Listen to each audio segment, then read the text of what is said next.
Oi pessoal, meu nome é Jéssica, eu sou professora de literatura aqui da Oficina do Estudante e hoje escolhi dar alguns encaminhamentos para a leitura de O Espelho, do Machado de Assis, um conto que está sendo cobrado pelo vestibular Unicamp. Vamos lá?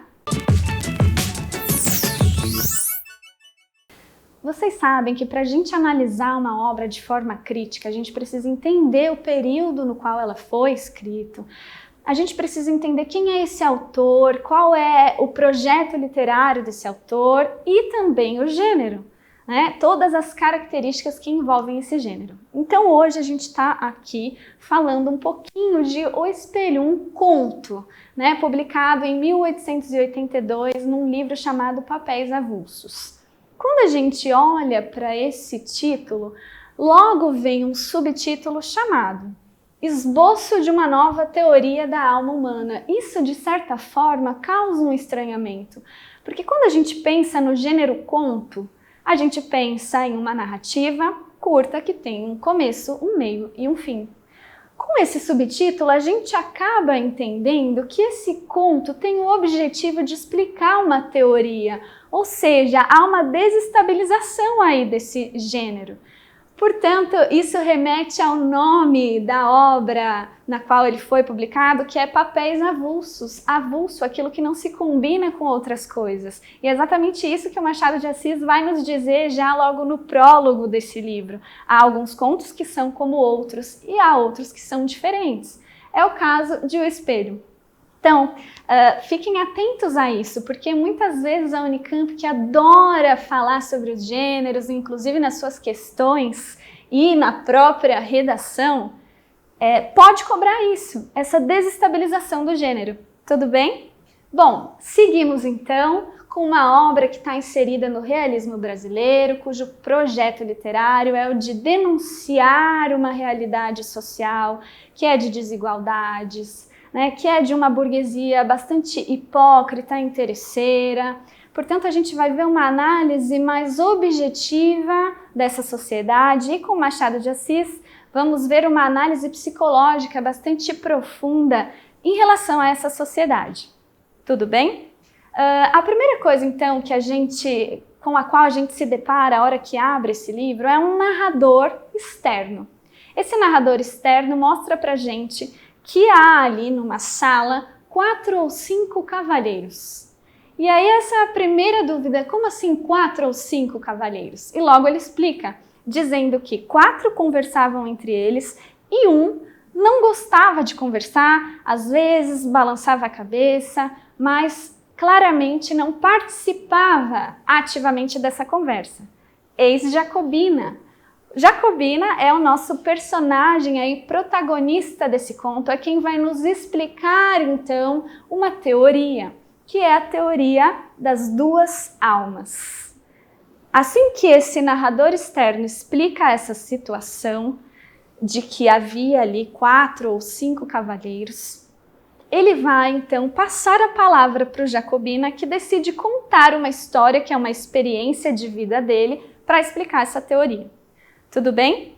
Nesse momento, então, ele começa a dizer que todos nós seres humanos, somos formados por 2 almas. Uma alma que é a alma interna, essa alma é uma alma fixa que não muda, e uma alma é a alma externa. Essa alma externa, ela muda, ela é muitas vezes inconstante, com algumas exceções, por exemplo, Camões escreve uma carta em 1580 dizendo que ele morria com a pátria, no momento em que Portugal havia sido anexada ao Reino da Espanha. Então, essa alma externa de Camões não mudou, morreu junto com a pátria, que é a própria pátria, essa alma externa.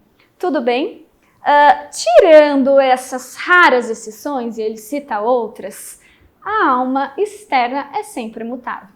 E aí o Jacobina vai nos contar a história de Joãozinho, que era de uma família simples, mas que ao receber aí um posto baixo da Guarda Nacional de alferes, vai tendo a sua alma externa transformada. A partir do momento, então, que ele é nomeado alferes da Guarda Nacional, as pessoas ao redor dele começam a bajulá-lo, de forma que cada vez mais ele se torna alferes e cada vez menos ele é Joãozinho. Então, nesse conto, em algum momento, a tia Marcolina, uma tia do Joãozinho, o convida para passar um tempo no sítio dela e ele vai até lá. Lá ele é tratado maravilhosamente bem, é alferes para cá, alferes para lá. Inclusive ele diz que prefere ser chamado de Joãozinho, mas ninguém o chama mais de Joãozinho. Nem a tia, nem os escravos do sítio, da fazenda.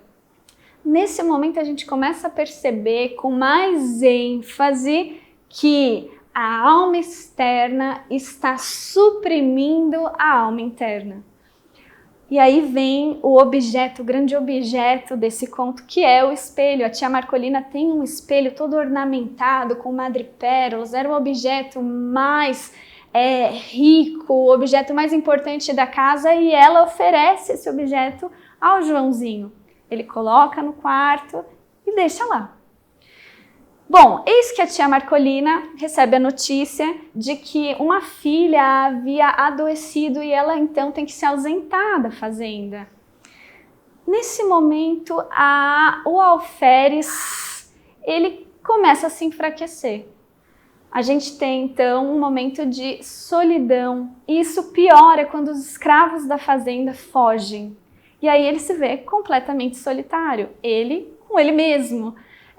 E isso vai fazer com que ele fique cada vez mais confuso sobre a sua alma externa. Ele vai até o espelho e quando olha para o espelho, a sua imagem está completamente desfocada.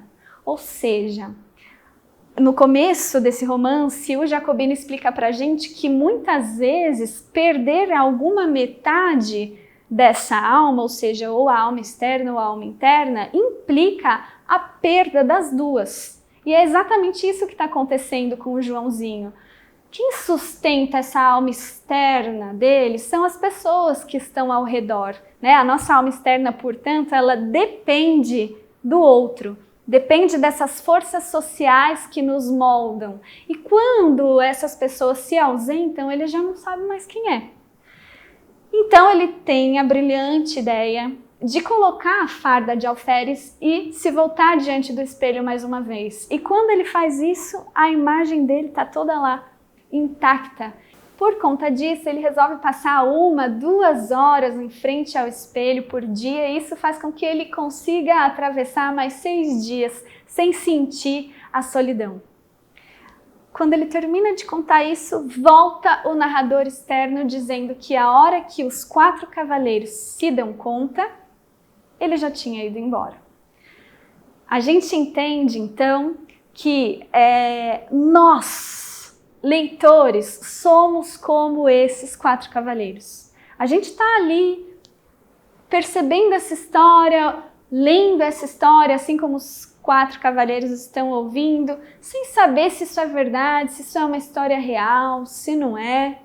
E essa é a grande genialidade do Machado de Assis. Né? Esse contraponto entre essas duas almas, né? O alferes suprimiu o homem, a alma externa suprimiu a alma interna. Portanto, fiquem atentos. É um conto que desestabiliza esse gênero, é um conto que tem uma teoria aí psicanalítica sobre as nossas almas, né? O Machado de Assis tem essa característica de meter o nariz onde ninguém mete, como ele mesmo diz, e por isso fiquem atentos. São 2 focos narrativos, é um conto teoria do realismo brasileiro, fiquem atentos a essa disposição da sala em que eles estão, nós estamos aí, parece que observando essa sala, e assim como os 4 cavaleiros, a gente também duvida de algumas coisas. Será que isso aconteceu mesmo? Né? E a gente não tem a oportunidade de tirar essas dúvidas, porque o Jacobina, logo no início da história, diz que ele vai contar essa história, mas ele não pode ser interrompido, ele não quer ser interrompido, porque o diálogo, ele não é proveitoso, né? A discussão é sempre uma guerra, um jeito polido, né, de discutir algum tema.